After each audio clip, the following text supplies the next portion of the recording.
Watu wanaweza kuniacha, marafiki wakageuka maadui, lakini upendo wako haubadiliki. Wewe ni mwamba wangu wa milele, maana kesho yangu iko mikononi mwako.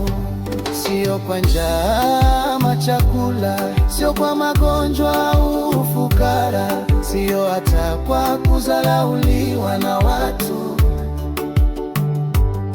Hakuna cha kunitenganisha na Mungu, hata kama nikibaki mpweke.